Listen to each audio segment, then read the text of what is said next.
بسم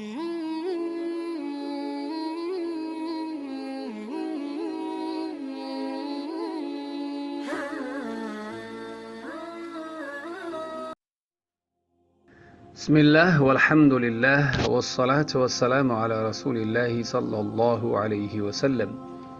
اما بعد، السلام علیکم و رحمت الله و برکاته. شنوندگان گرامی و دوستان ارجمند، ابن قیم رحمت الله علیه می فرماید که اربعه تجلب الرزق، چهار چیزی که رزق برای انسان جلب میکنند. چهار چیزی که رزق را برای انسان جلب میکنند. یکم نماز شب. انسان وقتی نماز شب میخواند الله رزق وسیع میکند. و بسیار استغفار کردن، طلب مغفرت، طلب پوزش گناهان کردن از الله عز و جل، استغفار بسیار. کدام وقت؟ بالاسحار، صبح دم، پیش از صبح دم، یعنی که پیش از نماز بامداد.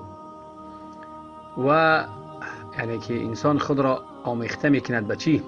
به صدقه دادن. عادت میکند که فقط صدقه دهد، خیر کند در راه الله. اینم رزق وسیع میکند. یک از وسیله، یعنی که جلب کردن، وسیله جلب کردن رزق این چیه؟ صدقه دادن است. و ذکر کردن، الله یاد کردن در اولی روز و در آخرش. خیلی که ابن قیم رحمت الله علیه میگوید در کتاب زاد المعاد. باز امام ابن قیم میفرماید که فالقلب صحیح حی، دلی که صحیح است، زنده است.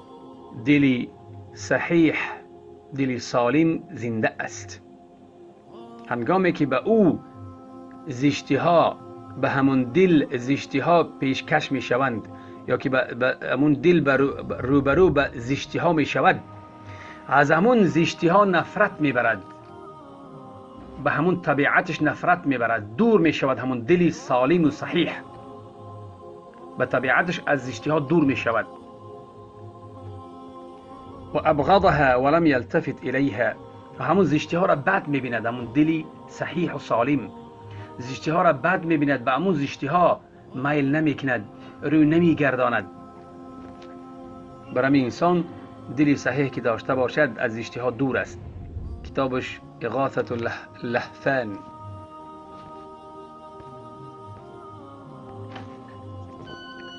باز امام ابن قیم رحمت الله علیه می فرماید درباره، یعنی که علاج با فاتحه، سوره فاتحه،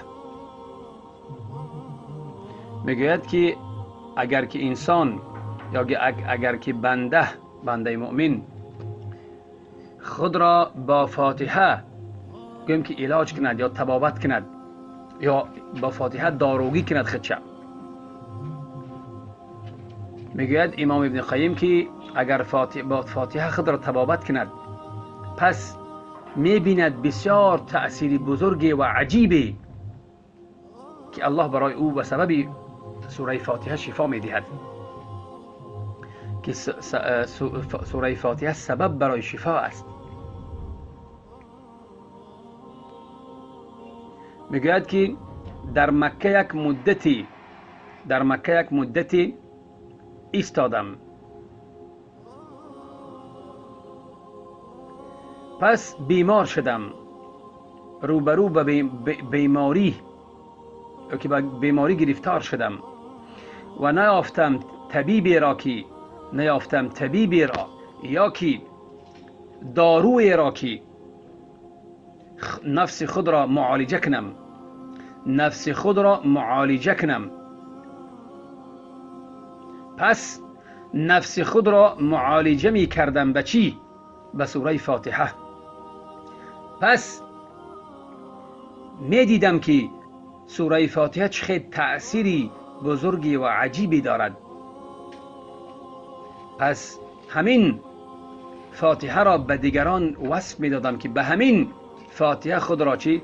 وقتی که یگان شکایتی کردن، شکایت از یگان دردی بدن کردن، به آنها وصیت می کردم که به همین فاتحه خود را طبابت کنن، معالجه کنن. و بیشتری آنها وقتی که به سوره فاتحه خود را معالجه میکرد شفا میافتند. این سخنی که است که خودش تجربه کرده است امام ابن قیم در کتاب جواب الکافی